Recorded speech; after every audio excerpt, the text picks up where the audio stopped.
An errant deer runs across the path of the riders. Crosswind chaos in the Tour de Hongrie. Beautiful stage today, starting in Zarvash and finishing in Parks. Look at the wind. Look at the westerly wind. 31 kph wind. So despite being a flat stage, when we cross a bridge over the Danube towards the finish town, there's some crosswind action in the farms where the crops have been cut. There are no trees, there's no crops or anything in the lead into summer and spring. There appears to be no crops or tall standing ones. But here a deer nearly takes out the Bahrain Victorious and Quickstep team. Let me run it through play by play. So the deer here, the Bahrain guys are reacting. It looks like it might go straight across the road, but here it plants. Left foot slides. No traction on the road. Here the Quickstep rider, he thinks I'm going down for sure now. Then massive head knock for the deer. It slides out, and the impressive thing is here it goes rear hind leg double jump into rear hind leg double jump, no front feet. That's impressive. After a head knock like that, incredible that no one crashed. You see the Bahrain and Quickstep rider look at each other like, I can't believe that just happened, and I can't believe I still have all the skin on my body. Hopefully the deer is okay.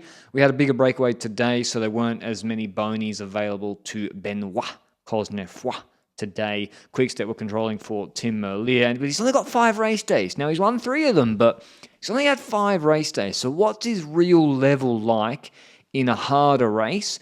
And here we start to get some tells. We see Cosnefroy's at the front. His third wheel. It's strange. You see Cofidis. See them looking at each other, bubbling up as a team just behind Astana.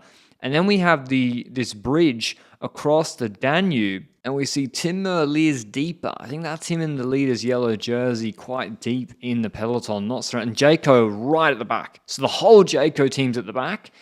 And now we see, I want you to focus on, look at those fields when they're about to turn left after the bridge. Those fields are low. There's wind coming across 30 kph from the right direction. That is more than enough. And Jayco were caught deep. They nearly made it. They're reacting. They're not far behind Oliveira. Oliveira was on the microphone the whole time. He is the master from UAE. He is such a good ruler, really, Oliveira. He's on the radio again, telling them what to do. In Depana, he was so good in the crosswinds. Just every team needs riders like Rui Oliveira, and UAE were perfectly in position. They benefit from the initial work from Cor Vos. They got their man Cosnefroy there, and he's just taking bonies. He's going to try to take time in the crosswind. It starts to split, but Quickstep got a strong team. Jayco were going to help them pull it back. Q365 were also pulling, and I'm not sure if Ormzel was there, but for Bauhaus, you see him there. It's a good opportunity for him to win the stage. Oliveira looked back and said, let's try split it again. This group's too big. Let's try to make it a group of 10 or 12. But yeah, Bahrain with Bauhaus, like, if you can sprint without Merlier, remember it's a 5%, 600 meter sprint, it's slightly uphill, then that's probably the best option for you. Turnisson's there for XDS Astana. Quickstep are chasing with Dainese 22 seconds behind. Cracking stage today. They've got to keep this stage design in for next year, especially with the uphill finish. Turnison keeps pushing it, maybe too much, because we have a little hill at 17.5 Ks to go, and Cosnefroy just sends it on this hill. So he resplits it. He obviously can't feel the chain. He's come out of the Ardennes feeling, in top shape. He's winning in Morbihan again. He's winning here most likely. And Jayco are chasing. But Paul Double, he's riding against him and Gamper, I think, with Kell, against a group that keeps moving in front, but it splits. And Rui Oliveira gets the last ticket across. Bauhaus jumps across. Oliveira follows him. I think Cantor was in this group with Astana. I was a little bit surprised with how Turnison rode the last 10Ks here, because with Cantor in that group, that's the best chance to win the stage, one would think, against Bauhaus. Cosnefroy in a small group on this finish after a hard last half an hour is lethal.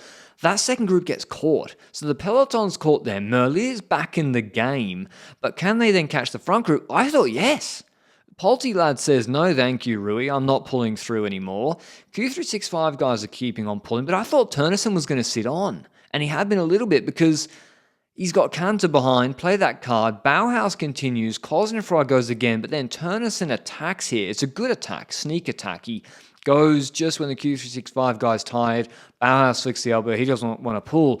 Oliveira goes across, and he's going to sit on, most likely with Turnison, because he's got Cosnefroy behind, and they can play those cards. But then he starts pulling Bauhaus as Cosnefroy is about to get caught by the peloton. 3.5Ks to go.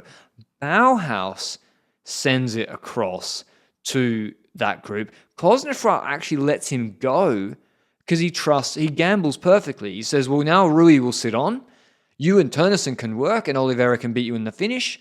That then comes back. Other people close it for Cosnefroy. Now on this flat last 2Ks, Oliveira then does a seated sneak attack here. Actually, is it Alessandro Borgo? He kind of looks like Bauhaus, but then I think it might be Borgo, because Bauhaus then lost 54 seconds. He drops the wheel, and Oliveira's off. Looks like he's going across to win the stage. But remember, this final climb's not flat. Turnison then closes it again, so Turnison closes Oliveira and inadvertently gets Cosnefroy back up to Oliveira. Cosnefroy then screams at Oliveira, send it, go full gas. Oliveira does the lead out. We're into the last K here, and it's been a hard final. And if you watch the finish of GP Morbihan, there's actually not many riders from a small group like this that can beat Benoit Cosnefroy or hang with him. You've got to be a top puncher, and Turnison can't hold the wheel. Cosnefroy's gone at 500 meters to go, attacking, not just for the stage, but also to take GC time. We see Alexis Renard with Canter in his wheel coming back behind, but Cosnefroy wins by a couple of seconds. Masterclass from UAE today. Coffert is also second. They sent it early. Then Canter, Maris, Gaviria, Merlier, Ben Oliver, Stites, Parasini, Molano. Here's what the Frenchman had to say after the stage. Was it planned that you guys try to split it somewhere? Thank you. No, the first idea is to sprint for Seba Molano, but I stay in the front with Vegard and Cofidis start to pull very hard, and we follow with the team and participate. For me, it's a good opportunity to try for for victory, but on a climb I pull and I create breakaway. On final, I don't have very good legs, but Amaury work very well for me, and I watch behind me at 600 meters to the line to the finish, and I saw the bunch, and okay, no, I go and I will see, and at the end it's amazing victory for me. In terms of GC, Cosnefroy now has a pretty handy lead over the punchers who might be capable in the harder stage later on. This is 14 seconds. These are a lot of sprinters who won't survive that stage. So GC looking pretty wrapped up for Cosnefroy. He's got a strong team around him as well. Hope you enjoyed the video. I'll see you with the recap tomorrow. Ciao, ciao.